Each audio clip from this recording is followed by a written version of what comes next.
খুব সুন্দর একটা সূরা, মুখস্থ আছে না আপনাদের অনেকের? এই সূরাটাকে বিষ্ণু ঈসা ইসলাম বড্ড পছন্দ করতেন। সাহাবাদেরকে একবার তেলাওয়াত করে শোনালেন, সাহাবারা চুপচাপ, ঠিক যেমন এখন আপনারা চুপচাপ। বিষ্ণু বললেন, আমি এই সূরাটা তোমাদের আগে জিনদেরকেও শুনিয়েছি। কাদেরকে? দুইটা কাইন্ড, ম্যানকাইন্ড, জিন কাইন্ড, মানব জাতি আর জিন জাতি। ওমা খালাকতুল জিন্না ওয়াল ইনসা ইল্লা লিয়াবুদুন, আমি মানুষ আর জিন জাতিকে সৃষ্টি করেছি অনলি ফর ওরশিপিং মি, আমার ইবাদতের জন্য। তো বিশ্বনবী সাহাবাদেরকে তেলাওয়াত করে শোনালেন, দেখলেন যে সাহাবারা চুপচাপ, কথা বলে না। আল্লাহর হাবিব বললেন, তোমাদের আগে জিনদেরকে যখন শুনিয়েছি তারা চুপচাপ ছিল না। তারা যতবার আমি ফাবি আইগি আলা রাব্বিকুমা তুকাযিবান পড়েছি, এই আয়াতের পরে তারা উত্তর দিয়েছে। কি উত্তর দিয়েছে? যেহেতু ফাবি আইগি আলা রাব্বিকুমা তুকাযিবান অর্থ হচ্ছে, এই মানব জাতি আর জিন জাতি, আমি আল্লাহর কোন নিয়ামতকে তুই অস্বীকার করবি? কোন নিয়ামতকে অস্বীকার করবি?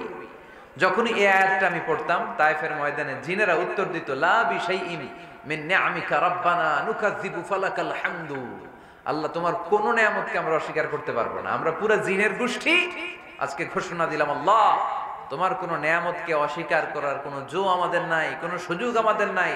সকল নিয়ামতের প্রশংসার মালিক তুমি। তিনি কে? We cannot deny any of your mercies and blessings and the bounties. All praises to you. আল্লাহ, সব ক্ষমতার মালিক তুমি, সব প্রশংসার মালিক তুমি। একটা নিয়ামত অস্বীকার করার ক্ষমতা আমার নাই। এত ভালোবাসতেন বিষ্ণু ঈসা ইসলাম সূরাটাকে। এই সূরার আয়াত সংখ্যা ৭৮। আয়াত সংখ্যা, সূরাটা মাক্কি সূরা। কি সূরা? এটা কোরআনের সূরার ধারাবাহিকতা অনুযায়ী কোরআনের ৫৫ নাম্বার সূরা। কত নাম্বার? এবার প্রশ্ন করে উত্তর দেন। আয়াত সংখ্যা ৭৮। কত নাম্বার সূরা? মাক্কি না মাদানী? মাশাআল্লাহ।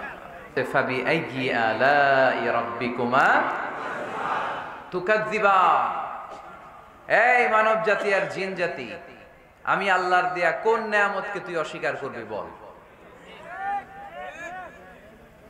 মালিকুল আমলাক, রাজা ধীরাজ, রাজার মতোই বলছে, ঠিক কিনা? তিনি যেন তেন রাজা নন, তিনি সব রাজার বড় রাজা, মহারাজা। আবার বাইহাকির এক বর্ণনায় ইমাম বাইহাকি বলেন, আল্লাহর হাবিব সাল্লাল্লাহু আলাইহি ওয়াসাল্লাম ইরশাদ করেছেন, ইন্না লিকুল্লি শাইইন আরুস ওয়া আরুসুল কুরআনি সূরাতু আর-রাহমান। আলেম ওলামারা বলেন, তো আরুস মানে কি? মাশাআল্লাহ, নববধূ। আরুস মানে নতুন বউ। আরুস মানে সবাই বলেন নতুন বউ, নববধূ। আল্লাহর হাবিব বললেন, লিকুল্লি শাইইন আরুস, সবার একটা করে নববধূ হয়। আর কোরআনের নববধূর নাম সূরা আর-রাহমান। ইন্না লিকুল্লি শাইইন আরুস ওয়া আরুসুল কুরআনি সূরাতু আর-রাহমান। দুনিয়ার প্রত্যেকের জন্য আল্লাহ একজন করে নববধূ দান করেছেন। আল্লাহর কোরআনেরও একটা নববধূ আছে, এই কোরআনের নববধূর নাম সূরা আর-রাহমান। কোরআনের নববধূ, কোরআনের নতুন বউ, কোরআনের নতুন বউ। কেন আল্লাহ এত সূরা থাকতে, ১১৪টা সূরা থাকতে আর রহমানকে কোরআনের নববধূ বললেন? এর কারণ, নববধূ যেমনি বাসর রাতে হাতে পায়ে আলতা মেখে, বেনারসি শাড়ি পরে, জুয়েলারি অর্নামেন্টস পরে, পার্লারিং করে, মেকআপ করে হাজবেন্ডের জন্য নিজেকে উজাড় করে সাজায়, ঠিক তেমনি আল্লাহ তাআলা এই দুনিয়াতে আমাদেরকে কি নিয়ামত দিয়েছেন আর আখিরাতে কি কি নিয়ামত দিবেন, এই বর্ণনা দিয়ে এই সূরাটাকে আল্লাহ উজাড় করে সাজিয়ে দিয়েছেন। এজন্য এই সূরার নাম হচ্ছে আরুস আল কোরআন, কোরআনের নববধূ। সবকিছুর নববধূ আছে, আর কোরআনের নববধূর নাম সবাই বলেন আর রহমান। আল্লাহর হাবিব সাল্লাল্লাহু আলাইহি ওয়াসাল্লাম মক্কার কুরাইশদেরকে বলতেন, আল্লাহর ইবাদত করো, আল্লাহর জিকির করো, আল্লাহর সিজদা দাও। বলতে বলতে হঠাৎ বলতে আরম্ভ করলেন, রহমানের ইবাদত করো, রহমানের জিকির করো, রহমানকে সিজদা দাও। কাফেররা বলে, এতদিন বলছো আল্লাহ, এখন কও রহমান, আসলে কোনটা? আল্লাহরে তো চিনি, রহমানকে তো চিনি না। এতদিন আল্লাহ আল্লাহ বলেছে, আল্লাহকে তো আমরা সবাই চিনি, চিনি না রহমানকে। ওয়া ইযা قيل لهم اسجدوا للرحمن قالوا وما الرحمن বিশ্বনবী যখন মক্কার জমিনে কাফেরদেরকে বলল তোমরা রহমানের পায়ে সেজদায় লুটিয়ে পড়ো, কাফের মুশরিকরা বলতে আরম্ভ করলো রহমান কে? রহমান রে চিনি না, রহমান রে জানি না। আল্লাহ রে চিনি, রহমান কে? আল্লাহকে রহমান রে চিনোস না? না, তাহলে চিনাই দেই দাঁড়া। তখন চিনানোর জন্য আল্লাহ সূরাটা নাজিল করলেন, সূরার নাম সূরা আর রহমান। আল্লাহ নাজিল করলেন আর রহমান আল্লামাল কুরআন খালাকাল ইনসান আল্লামাহুল বায়ান। কাফেরদেরকে চিনানোর জন্য আল্লাহ নাজিল করলেন আর রহমান। আমার পরিচয় শুনো, পুরো সূরাটা আল্লাহর পরিচয়, কি করেছেন তিনি, কি নিয়ামত দিয়েছেন। একটা দুর্বল বর্ণনায় পাওয়া যায় কিয়ামতের ময়দানে আল্লাহ তাআলা জান্নাতীদেরকে এই সূরা আর রহমান নিজেই তেলাওয়াত করে শোনাবেন। আমরা আল্লাহর তেলাওয়াত শুনতে চাই কি চাই না? চাই কি চাই না? আল্লাহ যেমন সুন্দর আল্লাহর তেলাওয়াত, আল্লাহর কথা যেমন সুন্দর আল্লাহর তেলাওয়াত সুন্দর। আল্লাহ নিজের পরিচয় দিলেন আর রহমান, আমি হলাম দয়ার সাগর।